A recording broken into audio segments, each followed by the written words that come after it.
vida, alegria do encontro. Estou aqui nesse ativismo delicado por uma estética da vida viva. Hoje, para o grupo de estudos, o valor do feito à mão, a questão do preço na artesania. Nós temos olhado muito para esse assunto, sabe? Demais, porque a gente está no extremo da precarização, no extremo desse desemprego, e aí a artesania entra no lugar de que, historicamente, ela sempre entrou aqui na nossa vida brasileira. E, para isso, a gente hoje vai falar de economia solidária, já apontando para o desfecho do nosso grupo. Então, essa ação faz parte de 4 ações que a gente viveu no primeiro semestre, que estão terminando agora, logo aqui em agosto. Artes Manuais e Gênero, o grupo de estudos, está aqui nessa mesma playlist, a gente já desenvolveu muita ação, muito pensamento. Tenda filosófica, conversas por uma estética da vida viva, também um grupo de doutoras e mestres discutindo temas das suas pesquisas, de maneira a gente produzir pensamento, né? Vida Beguine, afiação como modo de existir, também estamos indo para o 6º episódio, maravilhoso, o link também está aqui. E o valor do feito à mão, a questão do preço da artesania. Todas essas ações de grupos de estudos, né? O que é um grupo de estudos? A gente abre a agenda, digamos assim, para pensar temas que a gente não sabe, por isso que a gente estuda. Né? Então, sempre dá essa questão de abrir uma fronteira, né? de dilatar as margens do nosso conhecimento. A gente já passou, esse é o nosso 5º encontro aqui, a gente já passou por temas que a gente não teria passado se a gente não tivesse o grupo de estudos, porque a vida é isso, né, gente? É um monte de coisa, e que são temas importantes para nós, né? Para a constituição do nosso pensamento como educadoras artífices, do nosso pensamento como produtoras de artesanias, enfim. Isso tudo dá também embasamento às nossas próprias pesquisas acadêmicas. Qual que é o objetivo desse grupo de estudos? Primeiro, fazer uma investigação dos fatores que estão implicados na questão do valor da artesania e formular um índice, ou seja, a gente está mapeando isso onde a gente encontrou, né? Onde o nosso braço foi, né? Claro que não é uma pesquisa de doutorado, não é uma pesquisa exaustiva, é um grupo de estudos, uma pessoa foi para um lado, outra foi para o outro, e a gente foi juntando isso e formamos um índice. No momento em que esse assunto precisar ser, digamos assim, enfrentado de modo bem objetivo, a gente já tem aonde se segurar. As nossas referências, no modo como a gente pensa as artes manuais, que elas são mais ligadas a essas artes manuais com hífen, né? Que esse hífen ele tem a ver com esses devires, com esses modos de subjetivação. As nossas referências, elas não vão por aí. Então, até a nossa vinheta, eu tenho esse livro, onde é que ele está? Ih, está longe, outra perto. Da Silvia Federici, está longe.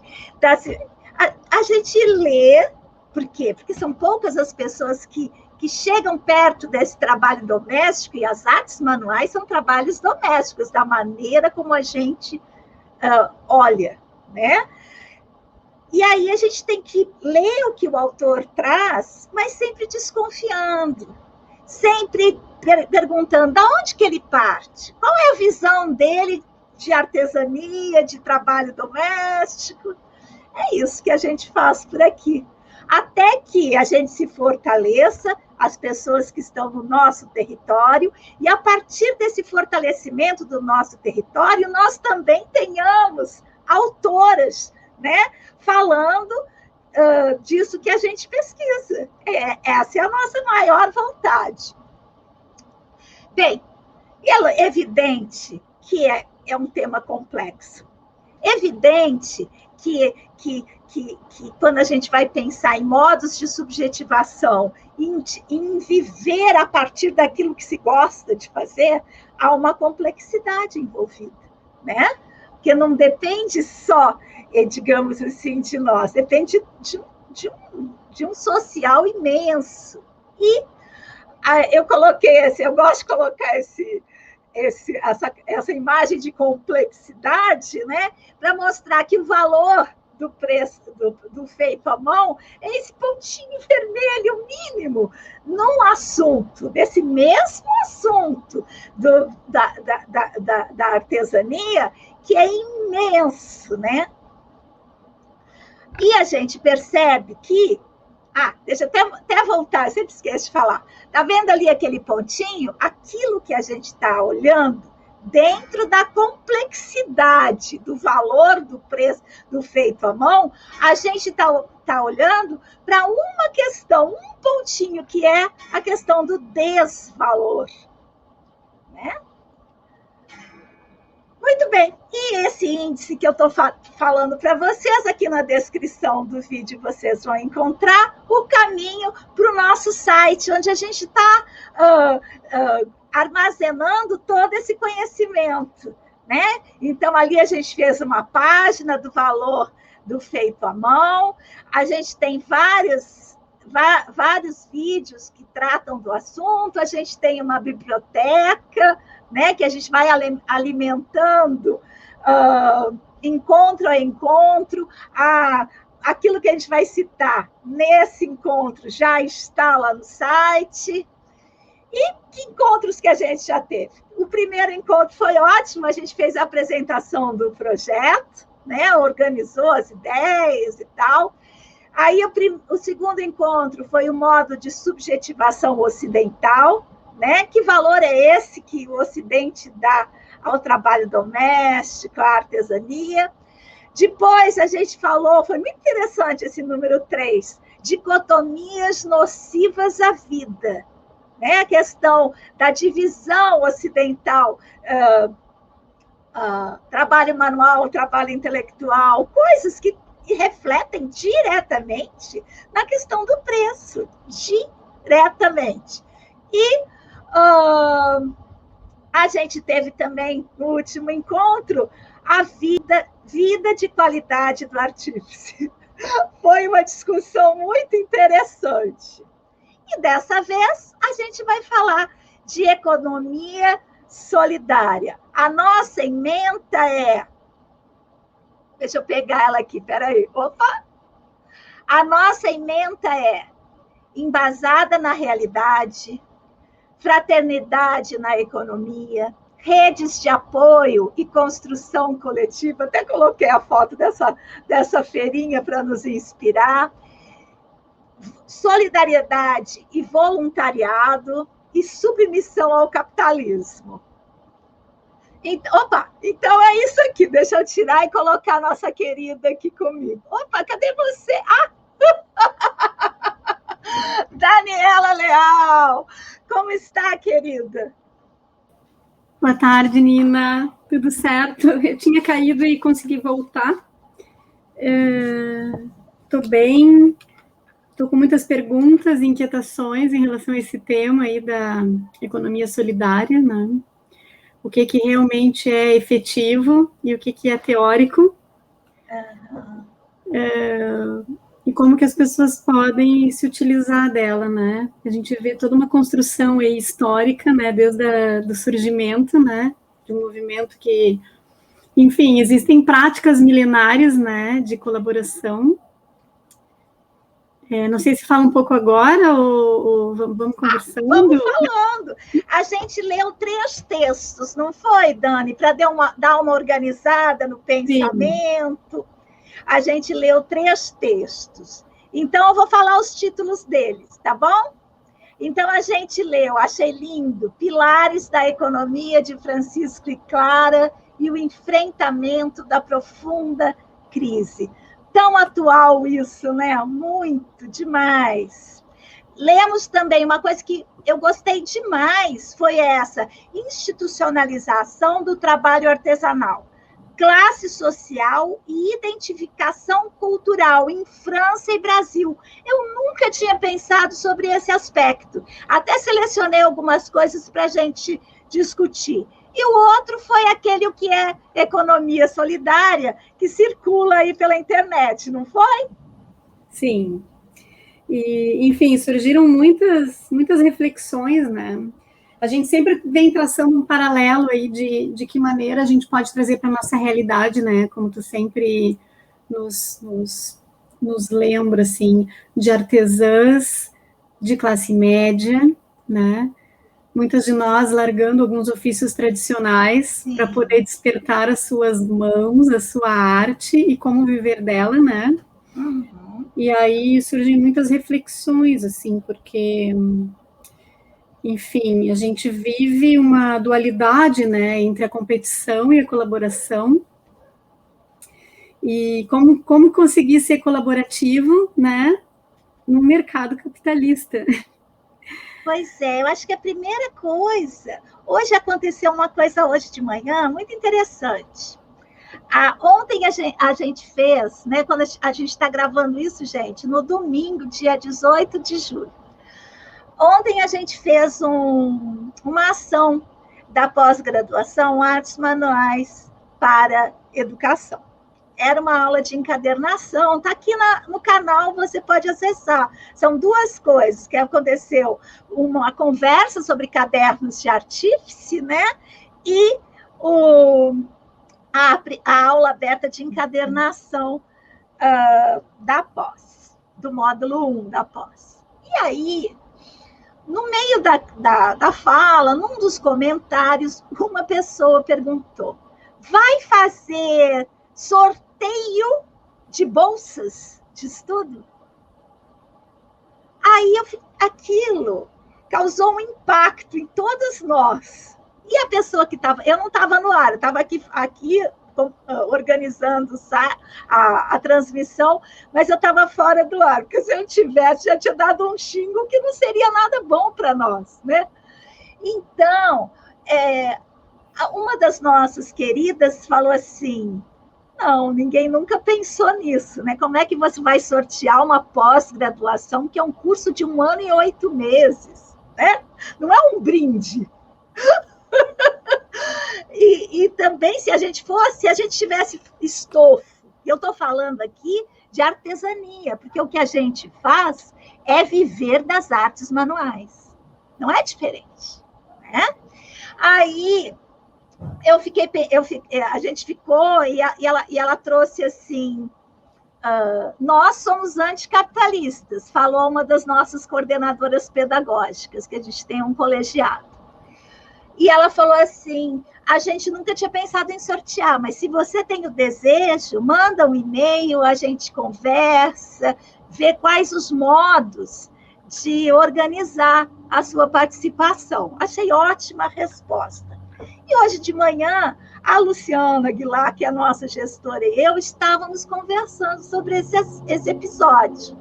E ela falou uma coisa que eu achei muito, muito intrigante e me remeteu a um modo de escolarização que a gente tem, que nunca deu nome aos bois, digamos assim, não sei se... Mas ela falou assim: eu não sei, porque ela falou assim: eu sempre respondo que a gente não tem nenhum recurso, que nós somos uma associação de pesquisadoras que sustentam o próprio projeto pelas nossas posses, com muita dificuldade, né? Que as professoras, elas são sustentadas porque elas estão ali trabalhando disso, né? Que não é assim uma coisa que de fazer depois do almoço, a dona de casa que é sustentada pelo marido e depois ela vende um pouquinho de artesanato para as suas agulhas. Não, a gente vive disso. E aí ela falou, ela escreveu assim, a Lu, eu não. Ela comentou, né, que uma das coordenadoras tinha falado esse anticapitalista, e aí ela falou assim: eu não sei como, olha que interessante, eu não sei como argumentar com a pessoa que está pedindo bolsa nos termos anticapitalistas. E aí eu acho que falta na nossa formação, em todos os níveis, seja você que fez uma pessoa que fez administração, que fez direito, que fez pedagogia, não importa. É que a gente não sabe ver o que é o capitalismo. Porque o capitalismo não é vender mercadorias, não é a troca, não é o comércio, não é a gente pagar professores para que eles vivam, tenham direito à vida. Não é isso. O capitalismo é a mais-valia, é o lucro excessivo, é você, é outra coisa. O que a gente faz quando a gente divulga um curso, quando a gente coloca uma coisa que a gente fez com as mãos para comercializar, não é capitalismo, criatura. Isso não é capitalismo. Isso, até a gente pode dizer que nós, que fazemos coisinhas com a mão, temos um Instagram para comercializar essas coisinhas, nós somos pré-capitalistas até, né? Até pré-capitalismo. Por quê? Porque quando a gente consegue cobrir os custos e viver, é o máximo que a gente conseguir. E um dos nossos textos traz até uma coisa, um termo que me deu um incômodo, que são sobras. Quando a gente tem uma sobrinha, não é? Já é demais. Nunca sobra nada. Uhum. E mais, raramente uma de nós pode dizer: paguei minhas contas todas através do meu trabalho honesto. É isso, gente. Ai, até me emociona, sabe? Porque a gente mesmo achar que nós somos capitalistas, a gente não detém, né? E a confusão veio nesses textos. É interessante que a confusão está estampado nesses textos, nessa confusão entre nós que estamos muito mais para o precariado do que para o empresariado. Vamos cair na real, não é? Muito bem. Ai, falei demais, mas é que estava, sabe, tudo isso acontecendo, e quando a gente tem um grupo de estudos, todos os assuntos que nos chegam são acordados. A gente não dorme, né? Porque a gente está acordado para o assunto. Sim, é bem profunda, né, essa questão. Tu falou ali no precariado, né? Realmente eu fiz uns apontamentos aqui também.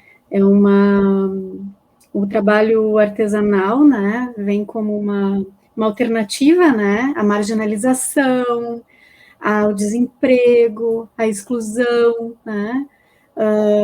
A perda da dignidade. Fala do texto que você está, para as pessoas terem referências, tá? Quando você for citar o texto. Sim, na verdade eu não estou no texto, eu estou só falando sobre as leituras que eu fiz, porque eu fiz alguns apontamentos, né? Mas no Economia Solidária, que é o que é a Economia Solidária, que é um texto que eu tirei de uma ONG, aventuradeconstruir.org.br. Eles fazem um trabalho bem bacana de resgate de dignidade e, enfim, colaboração e apoio, né, a artesãos. E tem o outro que é tu até mencionou, peraí que eu estou com um monte de coisa aberta e fechada aqui. Vou falar, o do Torres, né, que é a institucionalização do trabalho artesanal. Esse tem... peraí que a Economia de Francisco e Clara. A Economia de Francisco e Clara. e que fala um pouco também sobre a questão da economia espiritualizada. Ai, achei isso demais. Achei genial essa abordagem, assim. Também, até me arrepio, porque é uma quebra de paradigma absoluta, né? É muito radical. Achei muito radical. E aí, o que eu acho que a gente podia fazer? A gente podia comentar, começando com historicamente, que eu achei interessante situar historicamente, primeiro ali naquele institucionalização do trabalho artesanal, classe social e identificação cultural em França e Brasil. E teve uma coisa que me chamou, não sei se eu vou conseguir localizar, apesar, eu disse, eu vou marcar só aquilo que for muito interessante, para eu não me perder na hora. Só que aí você vai lendo 22 páginas de coisas interessantes, né? Mas uma coisa que me chamou a atenção, não sei se eu vou achar para trazer isso assim no citado, mas foi a diferença na concepção de artesão em França e Brasil. O artesão, digamos assim, francês, ele tem mais, digamos, a ver com o que a gente faz. Isso, para mim, foi eu nunca tinha pensado nisso e foi demais para dar língua àquilo que a gente faz. Como que a gente quer fazer artesania? Como modo de existir. Porque, tradicional, historicamente, né, a artesania é feita como um modo de existir. Aquilo está integrado à vida, está integrado à família. Eu não estou dizendo se é bom, se é mal, nada disso. Se foi bom, se foi mal, nada disso. Só estou falando dos modos de pensar o artesanato lá na Europa. Outra coisa que me chamou a atenção. Então, vou falar dessa primeiro. Aqui no Brasil, o artesanato, ele sempre esteve vinculado a, primeiro, uma determinação folclórica, porque os modos de subjetivação do trabalho no Brasil, eles se deram, digamos assim, através da indústria e da formação de operários. Mais-valia. Nós fomos colonizados pela mais-valia. A gente não foi... O capitalismo, digamos assim, ele foi cruel na nossa colonização. Nós somos frutos de um trabalho opressor. Né? E aí, quando teve que começar com uma identidade decretada por decreto-lei, o texto traz o decreto-lei que inaugura a identidade artífice nacional, nós fomos colocados, os artesãos, como folclore. E da última vez, eu saí com aquela coisa assim, será que... Lembra que veio um texto de uma menina que não queria mais ser aquilo, mas ela tinha que viver do seu artesanato folclórico?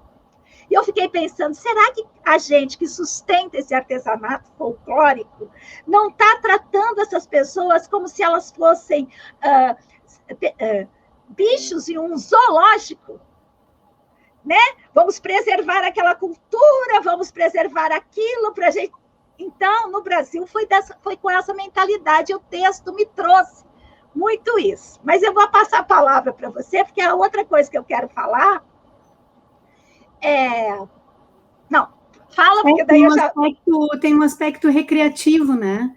Essa visão que se tem a respeito do folclore, né? Do artesanato folclórico, né? Mais do que cultural, né? Ele fica raso, muito raso, né? E perde o sentido. Então, me fugiu agora a linha aqui. Não, então, mas aí... Então, deixa eu só completar meu raciocínio aqui, já te passo, enquanto você vai procurando aí para onde. A outra questão que, para mim, foi o texto, que eu tô comentando, gente, sobre o texto, deixa eu pegar o título dele de novo, do Daniel Roberto Vega Torres, da Fundação Universitária Juan de Castellanos, que ele diz assim: institucionalização do trabalho artesanal, classe social e identificação cultural em França e Brasil. E a outra coisa que me chamou muita atenção, que tem tudo a ver com a minha pesquisa, é que o artesanato europeu, francês, que ele vem trazer, ele é consumido, e aí você estava tocando exatamente nesse aspecto, ele é consumido a partir de uma necessidade real. Na vida, eu vou comprar pães artesanais, eu vou comprar uma roupa artesanal lá em França, tá bem?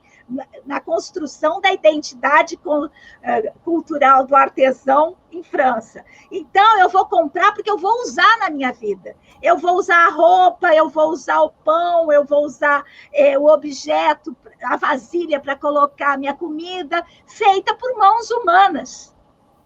No Brasil, isso não aconteceu. No Brasil, toda artesania é supérflua e toda artesania é um fetiche para quem tem dinheiro para comprar, mesmo pagando pouco. Ela não faz parte da vida, ela não está integrada à vida. Elas são objetos decorativos que não têm nenhum significado de uso, né? Elas são bibelôs. Isso o texto trouxe para mim, foi maravilhoso ler e compreender aquilo que me incomodava. E o que me incomoda é a colonização. Eu não quero. Hoje eu falei que eu ia ser suave, tranquilo. Mas é difícil ter suavidade, né?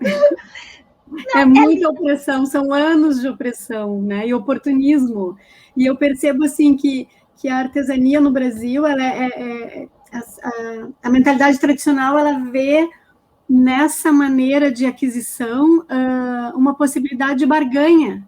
Expoliação. Isso. Expoliação. Então, por exemplo, eu desvalorizo, eu menosprezo aquele trabalho porque ele foi feito à mão, né? E aí ele está tão distante da intelectualidade, né? E dos grandes centros, então eu posso apertar o artesão, né? Isso é muito feio. Mas eu acho que não é só isso, não. Eu acho que ainda ele está distante não só da intelectualidade, ele está distante dos modos de produção capitalísticos que é a indústria. Sim. Por quê? Porque toda a estética nacional, ela tem o gozo pela indústria. Por quê? Porque o projeto de colonização, ele é opressor porque transformou nós, brasileiras e brasileiros, em consumidores. É isso que a gente é. Consumidores. E por que a gente tem que ser consumidores? Porque consumidores vão consumir a estética industrial. Isso vale do alimento à roupa. A estética industrial porque na indústria o aparelho capitalístico, e aí sim capitalístico, que é oprimir os operários para que o industrial receba fruto dessa mais-valia. Uau. Gente, é lindo demais isso, da gente poder da língua. Para mim, hoje, eu estou no gozo máximo desse grupo de estudos. E eu queria agradecer, porque você que trouxe o texto, né? Queria agradecer, porque deu língua, e o conhecimento é maravilhoso. Deu língua a algo que eu sentia e não sabia onde é que estava o aperto, né? E aí, agora eu tenho condições de estudar, organizar esse pensamento, organizar uma aula sobre esse assunto para poder dar recursos para cada uma das artífices das nossos cursos e pós-graduações tenham elemento para combater isso. Porque é isso que a gente quer. A gente quer mudar esse estado de coisas. É sua voz, estou falando tanto que vou até te desligar meu som, vou te deixar um pouquinho.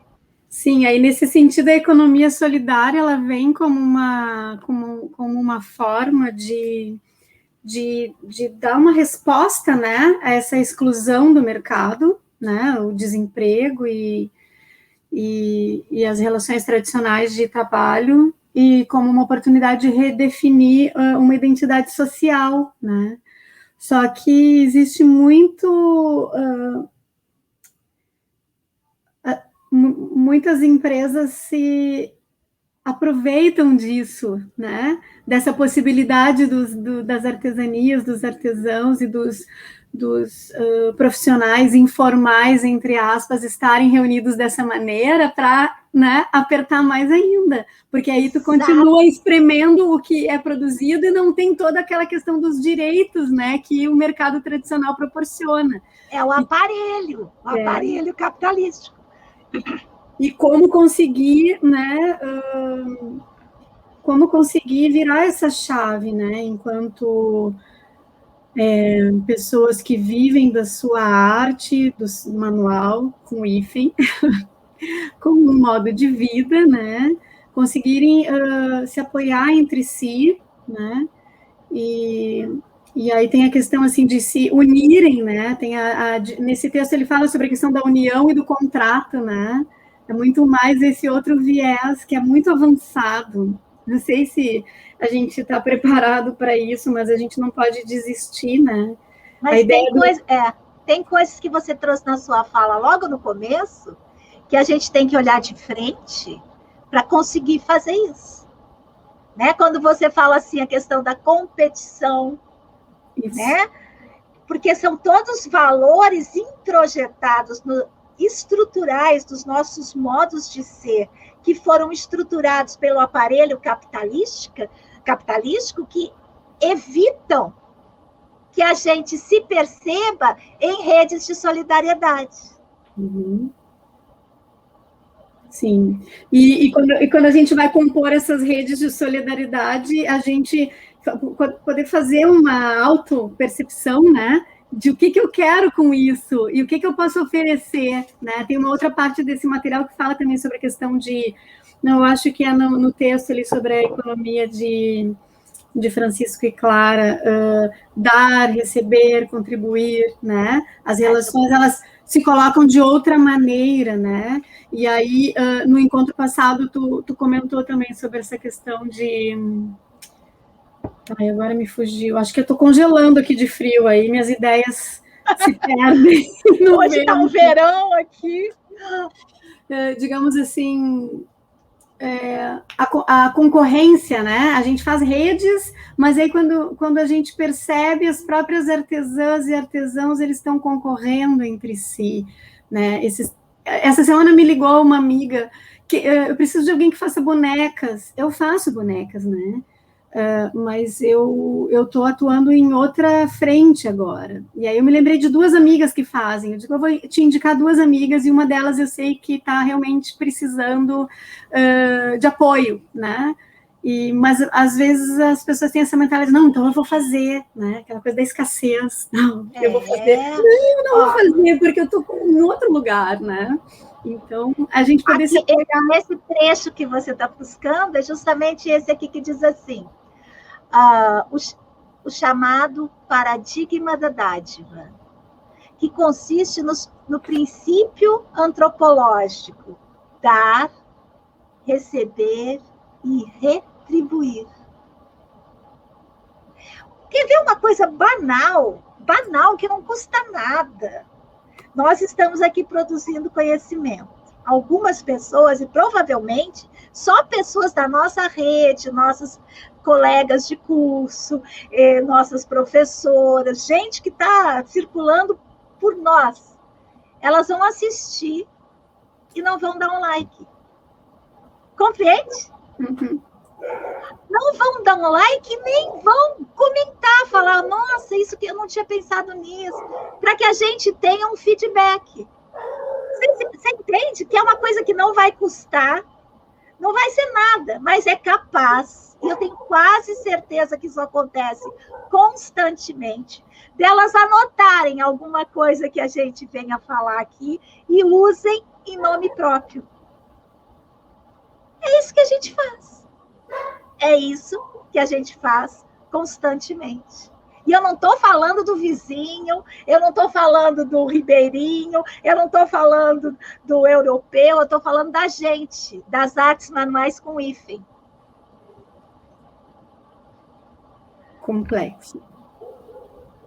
A gente tem que olhar para isso e falar que mundo que eu estou ajudando a fazer. Exato. Sem isso, não tem como mudar. Se eu não mudo no meu gesto, é o mínimo, é coisa de meme. Seja a mudança que você quer ser no mundo.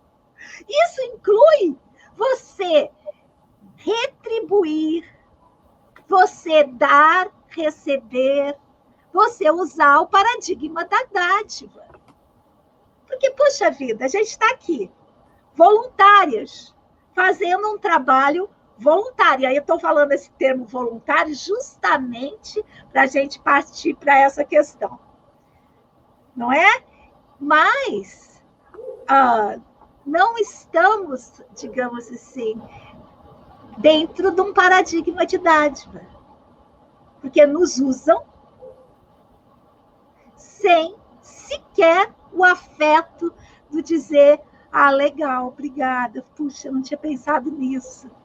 Ou dar crédito, como a gente fez com esses autores que nos encantaram. Sabe? Ai, chateei. Eu estou muito chateada, sabe? Estou muito chateada. E sim, cada vez mais, né, a vida efêmera, superficial, virtual, onde tudo é assim, né? As pessoas não se percebem mais nas relações, né, nos afetos, no se interessar pelo outro, né?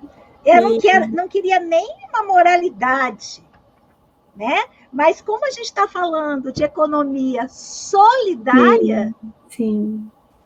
A gente tem que entrar nisso. O que produz solidariedade em nós? Solidariedade com os pares. Tem uma pesquisa, eu não tive tempo de olhar para ela, mas talvez a gente devesse um dia. Uma pesquisa que mostra que no Brasil a pessoa ela é solidária, digamos assim, só a partir da questão da caridade. Ela não é solidária com os pares. Ela não é solidária com alguém que está na mesma classe social que ela. Ela só é solidária se tiver garantia de que aquele que ela está ajudando vai ficar na miséria. Se essa miséria, com a ajuda dela, puder mudar de nível, aí já não interessa. Olha, a solidariedade a serviço do egoísmo? A solidariedade a serviço do egoísmo, assim como o voluntariado. Assim como o voluntariado. Para reforçar, né? Reforçar aquela diferença. Exatamente, para garantir que eu sou bom, que eu ajudo o outro, mas eu tenho que garantir que o outro não vai usar, digamos assim, o que eu estou dando para bebida. Né? Quantas vezes a gente já não ouviu isso? Eu dei 50 centavos, uma moeda, a pessoa. Eu não vou dar porque ele vai usar para bebida. É a mesma coisa. Enfim, nossa, é muito drama, eu acho isso tudo. Sim. Então, nossa, esses 3 textos realmente foram muito preciosos. Tu vai colocar lá na página? Uhum. Muito bom poder Já estão. Quero me dedicar um pouco mais, com um pouco mais de tempo, assim, para aprofundar, porque tem muita coisa ali que promove, né, a reflexão. Enfim, deixa eu ver o que mais dá para trazer. Vou trazer, então, duramente, assim, a questão do conceito de economia solidária, para a gente já pensar em ir fechando também, porque eu acho que a gente já avançou, né? O conceito de economia solidária. A economia solidária, por definição, tem a pretensão de diminuir a desigualdade social. Então, aí a gente já vê que no conceito tradicional de economia solidária não está em nós A economia, na minha opinião, a economia solidária, do modo como ela é aplicada no Brasil, ela é, digamos assim, ela não chega a afetar nós, intelectuais, artífices, que faz artesania como modo de existir. Ela foi aplicada como um aparelho, digamos assim, né? E usada de produzir alianças, mas sempre nisso, desigualdades sociais, sempre nesse lugar, né? Como se a economia solidária só servisse a pobres. E a gente tem que mudar isso. Porque como se fosse um recurso, como se fosse um recurso, né? Para, enfim, viabilizar minimamente a subsistência das pessoas, enquanto deveria avançar, né? Isso. Avançar. O pensamento da solidariedade é que deveria avançar em todos os estratos. Eu compro, e eu falo isso sempre nos cursos, né? Eu já sempre me repito, nos cursos de boneca. Eu compro a boneca da fulana que resolveu largar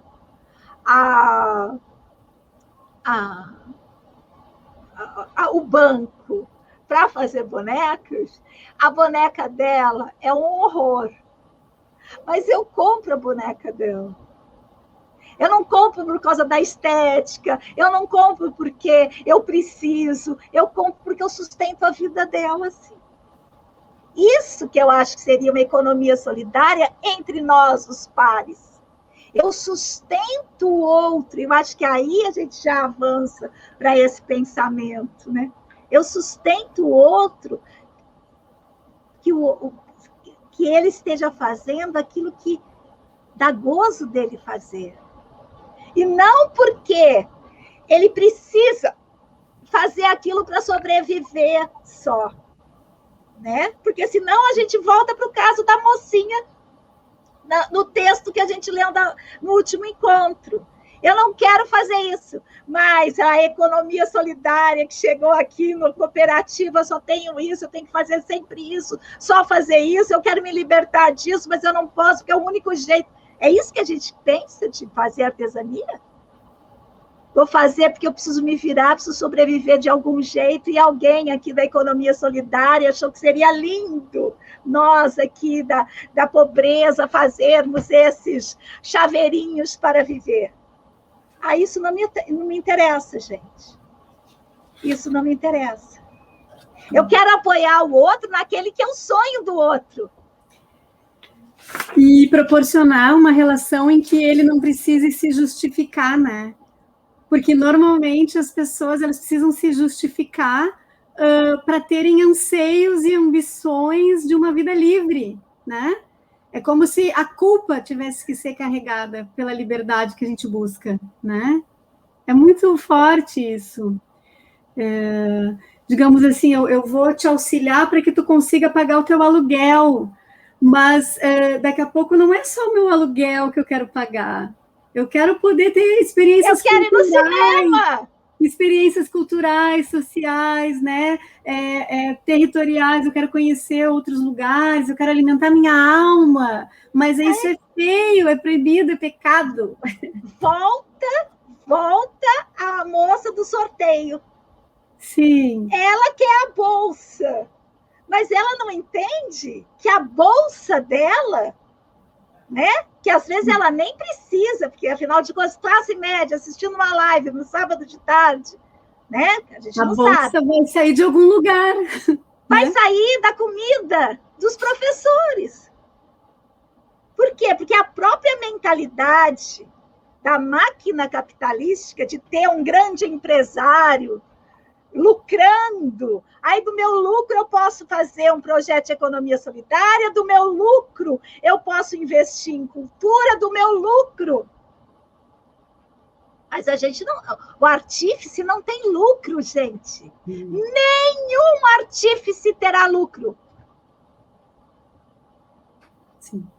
Porque o corpo da gente é limitado. A mas aí, você já chegou nessa parte, eu já cheguei nessa parte, vai dando certo, você precisa contratar uma pessoa, eu não contratei, mas contratar uma pessoa, vai se associando para fazer, mas sempre vai dividir aquilo em partes iguais, ou quase iguais, ou... Sim, muitas vezes é difícil, muitas vezes é desafiador conseguir cobrar aquilo que é necessário, né? E aí vem a questão do preço, que é o último encontro, né? Muitas vezes a pessoa não se sente digna e confiante e encorajada a colocar um valor que ela necessita para o seu modo de vida naquelas horas que ela dedica para a obra. Eu tenho um amigo que faz crochê, né? Então, seguido, eu faço trocas com ele. Essa semana eu disse, preciso de uma gola para iluminar e aquecer o meu pescoço, né? E me deixar um pouco mais animada. Eu posso fazer essa gola, mas eu gostaria que ele fizesse, né? E ele vai me dizer o que ele precisa para poder dedicar a energia, as horas e o tempo dele para fazer isso. E aí, assim, a gente vai se viabilizando uns aos outros, né? E é isso, assim, como conseguir colocar preço naquilo que é único, que é a tua vida, que não existe outra igual, né? Olha só, acho que a gente pode, então, ir terminando, eu achei que a gente podia trazer lá do texto da Economia de Clara e Francisco, a questão da espiritualidade, para a gente encerrar. O que você acha? Você tem marcado aí? Eu estou com ele no... Eu tinha aberto e fechei de novo. Peraí, deixa eu ver se então, quer que eu pode ser. Se está aberto, pode ser. Tá. Ele está falando que há uma dimensão, ele, né? Ele está falando... quem é o autor? Vê aí para mim quem é o autor. Está falando... Deixa eu subir. Peraí. Eu fechei tudo. Não tem problema. Vou lá. Vai falando que eu vou procurando aqui. Ok. Ele o texto, né? O texto está falando que há uma dimensão na artesania, né? Há uma dimensão que ela é espiritualizada. E essa economia, digamos assim, ela espiritualizada, ela fala assim, não faz, algumas coisas não fazem sentido nessa economia espiritualizada. Deixa eu trazer aqui, a valorização da dimensão da espiritualidade é algo não traduzido, ao menos ainda, como uma bandeira do movimento organizado, tampouco em formulações de políticas públicas. Ou seja, quando a gente pensa numa questão econômica, quando a gente pensa em colocar um preço, isso que a gente fala que é hífen, a gente não leva em consideração os modos de existir, o gozo da pessoa que está fazendo, a necessidade daquele exercício artífice, né? A gente não leva isso em consideração. Isso não é posto como um fator, né? A gente pensa, economia solidária, vamos fazer chaveirinhos para viver, né? Mas a gente não coloca nos nossos encontros de economia solidária, digamos, nossos projetos e tal, a vida das pessoas, a dimensão espiritual daquilo que é feito. Aí fala da dimensão da espiritualidade. Ela constitui o reconhecimento de que a economia vai efetivamente além da prestação de serviços pagos e da produção e venda de bens materiais, culturais ou simbólicos. Trata-se, portanto, de troca entre pessoas e grupos, daquilo que não se contabiliza, ou, ao menos, não se deveria contabilizar financeiramente. Ouso dizer, você já descobriu quem é o autor?